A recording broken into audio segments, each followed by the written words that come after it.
warahmatullahi wabarakatuh.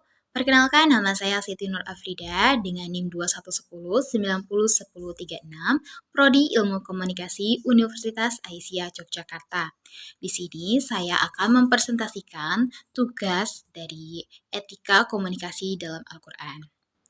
Komunikasi dibagi menjadi dua bagian, yaitu komunikasi verbal dan komunikasi nonverbal. Adanya keterampilan komunikasi seseorang dapat mencerna pendengarannya selama berjam-jam. Kemampuan berkomunikasi secara efektif itu membuktikan kebenaran pemikiran seperti itu dapat mempengaruhi pola pikir manusia. Islam sebagai akidah yang penuh tentu akan mensosialisasikan dan menginternalisasikan sehingga para pengikutnya dapat menginternalisasikannya dan mengamalkannya secara lebih murni. Dan karena itu, jika mereka diberitakan oleh seorang ulama yang dapat berkomunikasi secara efektif dan efisien, para ulama dapat menguasai satu metode komunikasi yang efektif.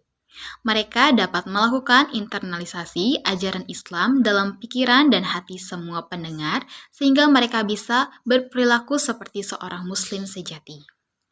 Etika komunikasi dibangun berdasarkan petunjuk Al-Quran.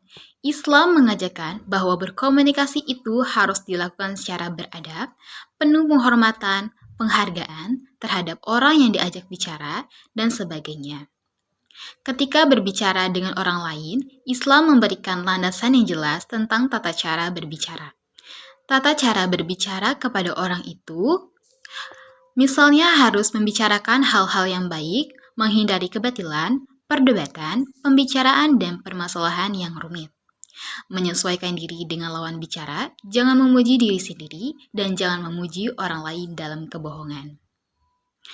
Dalam Quran Surat Luqman ayat 6 yang artinya, dan di antara manusia ada yang mempergunakan percakapan kosong untuk menyesatkan manusia dari jalan Allah tanpa ilmu dan menjadikannya olok-olokan.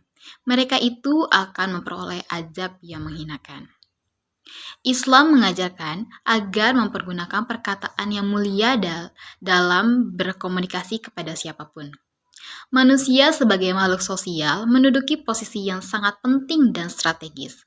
Sebab, hanya manusialah satu-satunya makhluk yang diberi karunia bisa berbicara dengan kemampuan bicara.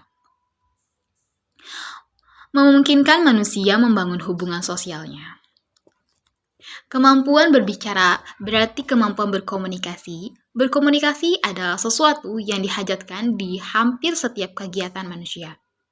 Dalam sebuah penelitian telah dibuktikan hampir 75% sejak bangun dari tidur, manusia berada dalam kegiatan komunikasi. Dalam komunikasi, kita dapat membentuk saling pengertian dan menumbuhkan persahabatan. Memelihara kasih sayang, menyebarkan dan pengetahuan dan melestarikan peradaban. Akan tetapi, dengan komunikasi juga kita dapat menumbuhkan kesuburan dan perpecahan, menghidupkan permusuhan, menanamkan kebencian, merintangi kemajuan, dan menghambat pemikiran. Kenyataan ini sekaligus memberi gambaran betapa kegiatan komunikasi bukanlah sesuatu yang mudah dilakukan oleh setiap manusia. Anggapan ini barangkali didasarkan atas dasar asumsi bahwa komunikasi merupakan suatu yang lumrah dan alamiah yang tidak perlu dipermasalahkan. Sedemikian lumahnya, sehingga seseorang cenderung tidak memiliki kompleks sintasnya atau tidak menyadari bahwa dirinya sebenarnya berkekurangan atau tidak berkompeten dalam kegiatan pribadi yang paling pokok ini.